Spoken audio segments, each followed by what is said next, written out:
전기 판넬이구나. 아, 여기 마찬가지.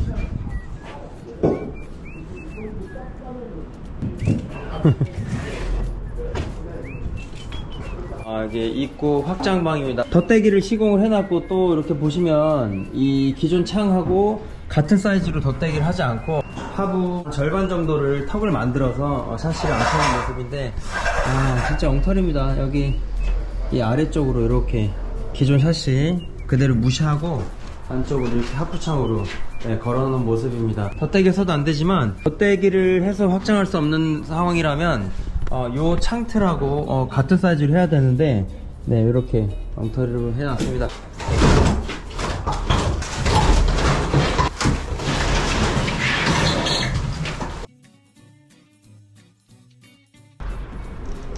와, 여기 단열 다시 할 거거든요. 단열 해놓은 그 갑의 안쪽으로 다 부식이 됐습니다.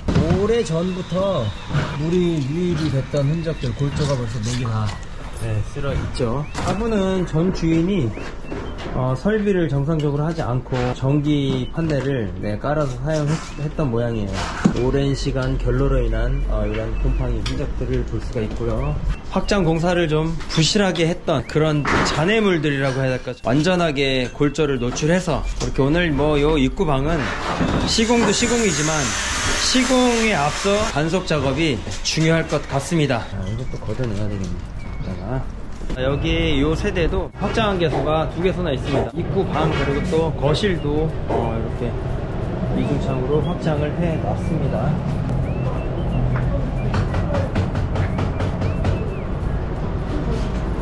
외부 알루미늄, 기존 알루미늄 창에 덧대기를 해 놓은 모습입니다.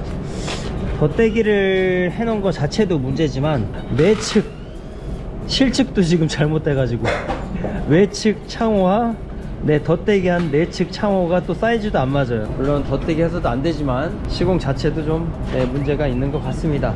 이렇게 단이 층이 졌습니다. 그러면 외부 이 알루미늄 창에서 물이 유입이 되면 안쪽에도 피해를 볼 수가 있겠죠. PVC는 용접 방식이기 때문에 물이 안에 가득 차 있어도 유입이 되지 않는 그런 구조죠. 물이 차기 전에 배수구로 배출이 되겠지만, 알루미늄 자체는 얘와 얘가 이 코너에 용접이 아닌 조립으로 만들어진 창이기 때문에 우리가 다니다 보면 이 부분이 물이 새니까 이렇게 실리콘으로 이렇게 칠해 놓은 그런 알루미늄 창을 많이 볼 수 있습니다. 잠시 잠깐 누수를 막을 수 있겠지만 오랜 시간 지나다 보면 누수가 될 수밖에 없는 그런 구조의 알루미늄 창. 또 단도 안 맞고요. 유입이 되면 이 안쪽에 좀 피해를 보지 않았을까. 잠시 후에 철거하고 골조를 한번 볼 텐데 어떤 피해를 보고 있었는지 우리 철거 후에 한번 보도록 하겠습니다.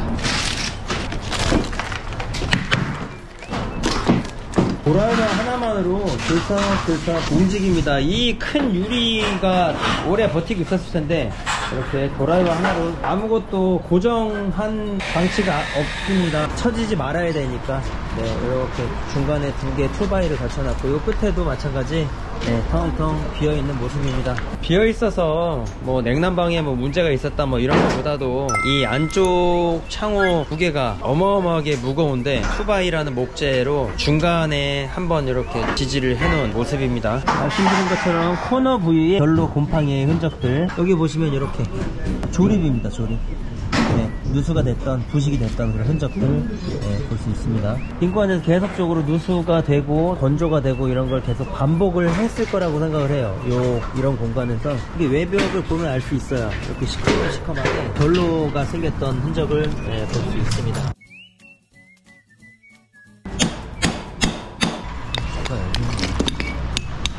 안녕하세요, 이소장입니다. 오늘 제가 와 있는 이 현장은요, 서울 중랑구 신내동에 위치한 성원아파트라는 곳에 와 있습니다. 연식을 보니까 준공일이 94년도라고 되어 있습니다. 약 한 30년, 31년 정도 지나고 있는 것 같은데요. 오늘은 창호 교체 공사하는 날이고요. 30년이 지나고 있는 구축들의 노후된 골조, 오늘 영상으로 담아보도록 하겠습니다. 3일 전에 퇴거를 하고요. 일부 철거하고 공정 첫째 날 창호, 모든 공사가 그런 것 같아요. 철거 다음 바로 창호, 또 창호 진행하고 철거하는 경우들도 있고, 현장 상황에 따라서 조금씩 순서는 다르지만 첫째로 창호 시공이 가장 우선시 돼야 된다는 거. 그러면은 만약에 시공 순서가 네. 인테리어가 먼저 됐다. 어떤 문제가 있을까요? 다양한 방식으로 마감을 하겠지만 마감이 좀 덜 이쁘다. 무슨 뜻이냐면 창호가 진행이 되고 그 다음에 목공이라든지 단열이라든지 이런 것들이 순서대로 진행이 돼야만이 같은 시간 같은 금액을 들이더라도 얼마나 이쁘고 안 이쁘고 그 차이인 것 같습니다. 창호부터 인테리어까지 계획을 하신다고 하신다면 무조건 창호가 1번으로 시공이 돼야 마감이 깔끔하다, 마감이 이쁘다, 그거 말씀드립니다. 근데 뭐 부득이하게 예산 문제, 공기 문제, 뭐 이런 여러 가지 다양한 문제들 때문에 창호 교체를 미루고 인테리어를 중점적으로 하시는 그런 세대들도 많이 봤습니다. 그래도 늦게라도 공정은 좀 바뀌지만 또 마감하는 데는 크게 문제가 없습니다. 당부 말씀드리는 건 창호 교체, 인테리어까지 토탈 진행을 한다고 하시면 창호가 가장 먼저 1순위가 돼서 시공이 돼야만이 같은 돈 들이고 같은 시간을 들이고 결과가 이뻐야 되지 않겠습니까? 그래서 창호 교체가 1번으로 시공이 된다는 거, 이거 좀 중요한 공정, 중요한 순서라고 생각을 합니다. 지금 한참 철거가 진행이 됐습니다. 일찍 나와서 이 확장되어 있는 이런 민감한 개소들 철거하는 모습 셀캠으로 잠시 담아봤는데 내부 들어가서 구조 한번 전체 둘러보고요. 30평 초반대 국민평수죠. 그런 구조들 어느 세대들 가나 입구방 또는 뭐 작은 방, 거실, 또 때에 따라서 주방, 이렇게 확장한 공간들을 많이 볼 수가 있습니다. 전 주인분께서 확장을 해놓은 모습, 여기 마찬가지 우리 앞전 영상의 권선 대우 아파트 전실 신발장이 창을 가리고 있었던 그래서 청소하기가 불편하셨다고 하셨던데 맞죠? 여기도 마찬가지 기존 창이 이렇게 성인 무릎 정도 위에 골 쪽 위에 앉혀져 있었는데 기존 알루미늄 창에 덧대기를 해서도 안 되겠지만 기존 알루미늄 프레임에 덧댄 게 아니라 절반 정도 목공을 해놓고 그 위에 샤시를 앉혀놨던, 그래서 뒤에 이제 기존 알루미늄 원 샤시가 이 정도 파묻혀 있던 그런 모습을 봤습니다. 뒤에 알루미늄 창에 누수가 진행되면 내부의 목재나 단열했던 이런 소재들이 다 피해를 볼 수 있는, 벌써 여기 보시면 안쪽에서 띄어낸 목재인데 이렇게 다 부식이 돼서 손만 갖다 대도 부서지는 이런 모습을, 이런 것들이 기존의 알루미늄 창호를 걷어내지 않고 덧대기 시공했던 게 문제. 그리고 또 한 가지, 창은 창틀은 여기서부터인데 이 정도로 목공 가베를 쳐놓고 샤시를 안 쳐놨던 이게 또 문제입니다. 뭐 어때 인테리어에서 했던 아니면 뭐 개인이 소비자가 직접 셀프를 했던 잘은 모르겠지만 이런 시공은 절대 해서는 안 되겠습니다. 처음에 실측 왔을 때 봤을 때는 뭐 깨끗하고 괜찮아 보이는데 자세히 들여다보니까 바깥 창은 여기까지 떨어져 있고 안쪽에 가베 아니다 다를까 뜯었더니 외부에서 누수가 됐던 알루미늄 창호 물이 유입이 됐던 것들을 안에 내측에 있는 단열재 목공 가베들이 다 계속 피해를 연쇄적으로 보고 있었던 모습. 이런 것들. 구조 둘러보기로 했는데 뭐 여기서 시간 다 끄네. 이런 부분들 때문에 제가 항상 강조하는 것이 확장 부분. 비확장인 경우 누수가 된다고 하더라도 가볍게 흘려보내고 AS를 통해서 누수를 잡을 수는 있겠지만 이렇게 확장 부위는 한번 누수가 진행이 되면 물에 아주 취약한 이런 내부들이 피해를 볼 수가 있기 때문에 가장 민감한 부분이 이 확장 부분. 이것도 판넬로 깔아가지고 이게 판넬 시공이라는 게 공사 과정이 좀 편하다 이런 것 때문에 이렇게 판넬로 시공을 하는 세대들이 간혹 있습니다. 하지만 판넬 쪽은 뜨끈뜨끈하고 이 판넬 깔리지 않는 이 곳은 냉기가 돌다 보면 뭐 어떻겠습니까? 이런 취약한 코너 부위에서 결로가 생길 수밖에 없는. 그래서 이 판넬은 비춥니다. 주방 환기구창 설치가 되어 있습니다. 이중창. 다용도실 터닝도어 앉힐 계획이 있고요. 문 열고 나가면 다용도실 겸 보일러실. 주방 옆쪽에 작은 방 되어 있고요. 거실. 여기 뭐 엄청났죠? 엄청납니다. 어마어마해요. 기술도 좋아요 정말. 좌측에 터닝도어, 단열도어 열고 나가면 안방, 앞베란다 전체 구조 둘러봤습니다. 뭐 오래된 연식 또 오랜 사용감으로 인해서 뭐 당연히 노후된 모습 당연하다고 생각을 합니다. 지금은 심란하고 골조도 엉망진창이고요. 창호 교체만으로도 이 노후 건물이 어떻게 바뀌는지 과정 마감까지 끝까지 지켜보고 있도록 하겠습니다. 지금 한참 양중이 되고 있는데 또 한 가지 특이사항이라고 하면 지금 우리 건축주분하고 인테리어 담당자하고 계속 이야기를 나누고 있는 중인 것 같은데 가운데 이렇게 천장 라운드로 배가 나와 있는 모습이고 코너 구석구석 보면 결로가 있었는지 모르겠는데 많이 손상이 갔던 흔적들이 있어요. 그래서 건축주분 또 저희 인테리어 담당자 직원하고 오랜 시간 소통하면서 2달 동안 준비를 했던 걸로 아는데 그래도 퇴거하고 철거하고 이런 모습 또 추가 사항들이 있을 수 있다는 거, 이런 부분들은 건축주분 업체 담당자하고 현장에서 계속적으로 이야기 나누고 조치할 거 조치하고 조율해서 추가로 진행하고, 제일 중요하지 않습니까? 예산 문제, 시간적인 문제, 이런 부분들 때문에 최대한 손상이 없는 부분은 살리고 가자. 하지만 진행 과정에서 이런 부분들 도저히 이거는 다시 시공해야 되겠다, 우리 건축주분하고 담당자하고 소통을 통해서 진행할 부분들은 딱 짚어서 다시 진행하고, 천장 이거 내리고 다시 시공하는 거 이것도 만만치 않습니다. 바로끼가 떨어졌네. 여기가 이렇게 돼 있어야 되는데 범위가 작다고 하면 목공하시는 분들이 알아서 조금씩 조치를 해주지만, 보시면 전체적으로 천장이 들쭉날쭉 하다 보니까 이런 것들은 과감하게 철거하고 재시공하는 게, 그게 어떻게 보면 금액을 아끼는 방법일 수 있지 않을까. 원래 근본이 찰나잖아, 근본이. 관심 종자야, 내가 하려는데.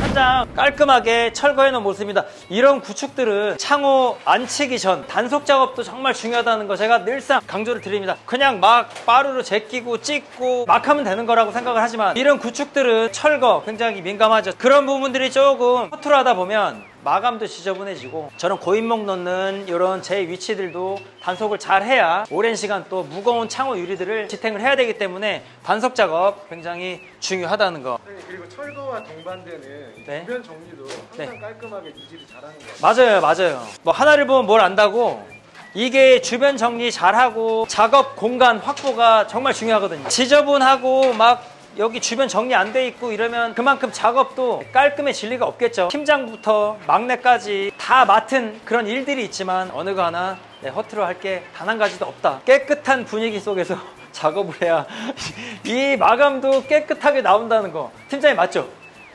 맞죠? 이거 근데 어디 현장 가보면 개판이 현장도 있어요. 막 밟고 다니면서. 근데 우리는 일단 1차적으로 깨끗하게, 비질이나 이런 정리는 공사 끝나고 마지막에 하는 거라고 생각을 하겠지만, 시작부터 중간중간에 계속해서 현장의 청결 상태 유지 중요한 부분이 아닌가 생각해요. 직원분들 항상 일하시고 주변 정리하고, 맞아요. 일하시고 주변 정리하고 계속 반복하게 작업을 하시더라고요. 네, 맞아요. 조그만한 잔해물들이 샤시 롤러에 끼어서 잡음이 생기는데 도저히 어디서 생기는지 모르는 이런 ASL이 나온 적이 있습니다. 네, 그런 사례가 있어요. 롤러 부분이나 이런 레일 부분들 정말 청결하게 시공을 해야 되기 때문에 늘상 깨끗하고 청결한 환경 조건 분위기를 만들어 가고 있습니다.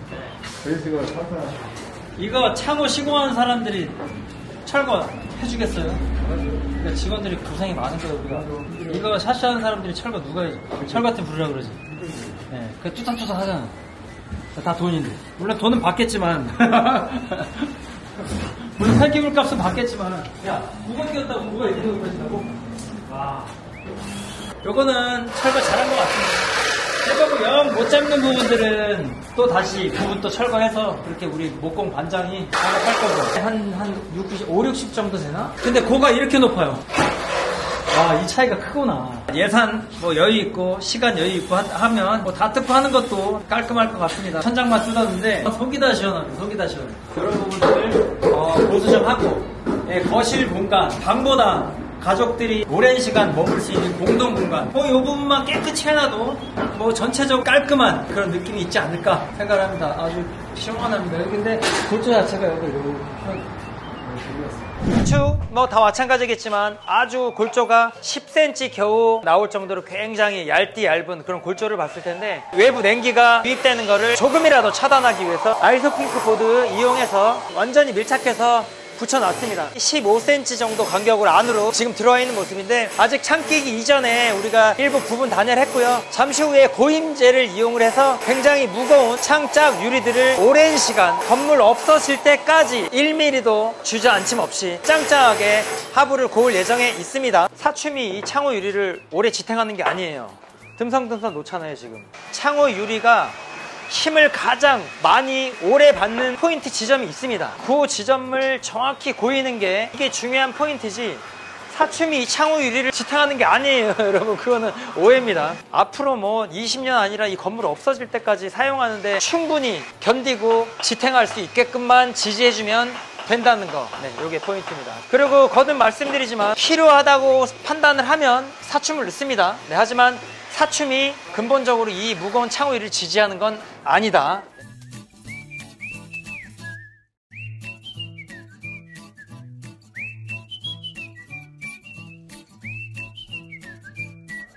이거 빨리 수평 먼저 봐.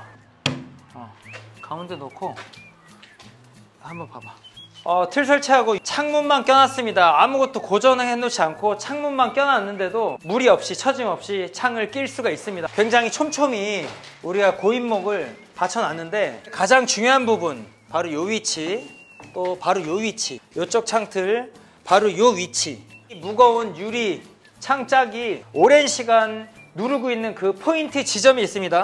그 포인트 위치 지점을 정확히 하부 고인목을 지지를 해준다면 사용하는데 전혀 문제가 없습니다. 여기는 진행 상황이라 일정이 어떻게 되나요? 지금 현재 진행 상황은 올 철거를 마친 상태고요. 5월 31일까지 마감을 지금 예정하고 있는데 5월달 같은 경우에도 첫째 주에 연휴가 좀 길었기 때문에 최대한 고객님한테는 한 6월 첫째 주까지는 마감을 져드리겠다. 근데 일단 무조건 원칙은 5월 30일 마감으로 해서 지금 일정을 진행하고 있습니다. 촬영은 언제쯤 원활하게 촬영을 할 수 있을까요? 마감 세대 영상은 아마 6월 2일 날 오시면 촬영이 원활하게 진행되실 거예요. 굉장히 기대를 하고 있겠습니다. 예, 감사합니다.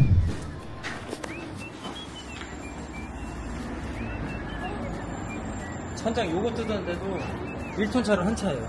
폐기물만 1톤 차 한 차에 자재도 한 차가 들어와야 된다는 얘기잖아요, 따지면. 그만큼 천장을 내리고 올 철거하고 재시공하는 게 금액이 만만치가 않아요. 최대한 살린다고 살리다가 보면 어쩔 수 없이 철거할 수밖에 없는 그런 상황이 현장에서 또 벌어지기 때문에 이런 부분들도 잘 이야기해서, 이것도 없던 내용이거든요.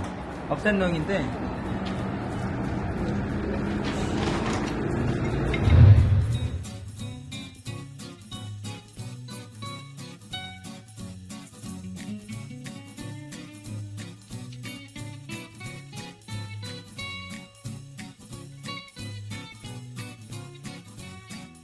창호 교체 공사 마감이 임박했습니다. 네, 입구방 전기팀이랑 같이 진행하는 좀 정신없고 좀 시끄러운 거 양해 말씀드립니다. 철거 전 그리고 철거 과정 그리고 이렇게 마감된 모습 비교해 보면서 시청하시면 재밌는 그런 확장방 개소가 될 것 같습니다. 물론 이 부분은 지금은 기둥을 하나 세워놨습니다. 이렇게 해서 마감이 끝나는 게 아니고요. 50mm 아이소 핑크보드를 1차 밀착하고요. 기둥 세워놨지만 이건 나중에 제거하고 목공팀에서 수평을 다시 정확히 맞춰서 이 안에 상을 걸어서 추가 단열, 그렇게 마감 한 번 더 작업이 있을 계획이 있습니다. 유리를 걸기 위한 기둥이니까 이게 또 마감은 아닙니다. 기존에 엉터리로 확장을 해놔서 우측에 계속적으로 누수가 됐던 흔적들, 안에 목재들이 이미 다 썩어서 부식이 돼서 여기 안 내려가고 있네 아직도. 여기 저 우측에 있던 건데 이 부분은 완전히 썩어가지고 문드러졌습니다. 이만큼 있던 이 바구목이 하부 알루미늄 창에서 계속 누수가 오랜 시간 진행됐던 흔적, 요거 완전히 제거하고요. 일체형 이중창 설치하고 외부 실리콘 꼼꼼하게 쌌고요. 안에 단열 1차 50mm 단열했고 추가 단열 목공에서 진행할 계획이 있습니다. 입구 방 마감됐고요. 주방 환기구창, 보통 이런 작은 창들은 단창을 많이 쓰기도 하는데 맞바람이 굉장합니다. 겨울에는 바람 유입이 심할 것 같아요. 그래서인지 건축주분이 이중창을 요구를 하셨습니다. 창은 작지만 이중으로 설치했습니다. 주방에서 다용도실 나가는 다용도실 공간, 우리 반장님이 지금 실리콘을 하고 있습니다. 작은 방 내부형 이중창 적용했습니다. 미스트 투명. 네, 안방 이중창을 적용을 했습니다. 와이드가 굉장히 큽니다. 2800 정도 되는 사이즈. 하지만 하프창으로 돼 있어서 두 쪽으로 내기엔 다소 좀 사이즈가 큰 느낌이 있어서 양쪽 개폐 방식. 오늘 또 추가적으로 한 가지 말씀드릴 부분은, 제가 실측 상담을 다니다 보면 문 분할에 대해서 되게 궁금하시는 분들 많은데, 본인이 쓰기 편하게 이렇게 1대 2대 1로 적용을 하느냐, 아니다 나는 하나를 열더라도 개방감 있게 정분할을 해달라, 그럼 정분할도 가능하고요. 아니다 나는 여기 뷰가 좋으니까 미스트 말고 투명을 해달라, 그리고 언밸런스 환기구는 좀 작게 해달라, 문 분할을 어떻게 할지 이런 질문을 굉장히 많이 받습니다. 이 부분은 본인이 사용하기 편하게, 하지만 중요한 건 본인 편의에 따라서 문 분할을 하되 불가능한 사이즈가 있습니다. 이런 거는 반드시 창호 업체, 창호 전문가에게 의뢰를 해서 설계를 받으셔서 최종 확정을 지시면 될 것 같습니다. 대판을 이만하게 해달라 그러고 환기구 이만하게, 불가한 게 있습니다. 그리고 여기는 거실 확장을 했기 때문에 거실에서 안방 발코니 나가는 터닝 도어, 단열 도어, 여기는 창호 정말 FM대로 다 들어간 것 같아요. 안방을 발코니에서 본 모습입니다. 미스트 처리해서 외부에서 노출이 안 되게 그런 모습입니다. 안방 외측 여기는 안방 발코니 전용 단창. 이렇게 해서 창호 교체 전체 한번 둘러봤습니다. 기존의 알루미늄 창에 덧대기 시공을 해놔서 내부 피해봤던 그런 모습을 보셨을 텐데 완전히 다 탈거하고요. 깨끗하게 깔끔하게 골조 단속을 하고요. 철거부터 단속까지 마감하기 위한 기초 작업들, 요것도 시공만큼이나 중요하다는 거 강조를 드립니다. 중랑구 신내동 성운아파트 창호 교체 공사 1일차 현장 여기서 마치는 걸 하고요. 인테리어까지 병행하는 현장이어서 중간중간에 인테리어 진행하면서 재밌는 내용들 놓치지 않고 담아보고요. 입주가 임박해 올 때 우리 전체 마감 영상 꼭 놓치지 않고 담아보도록 하겠습니다. 첫날 여기서 마치는 걸로 하고요. 다음 현장에서 또 즐겁고 유익한 정보로 또 찾아뵙도록 하겠습니다. 시청해주셔서 감사합니다. 수고하셨습니다. 수고하셨습니다.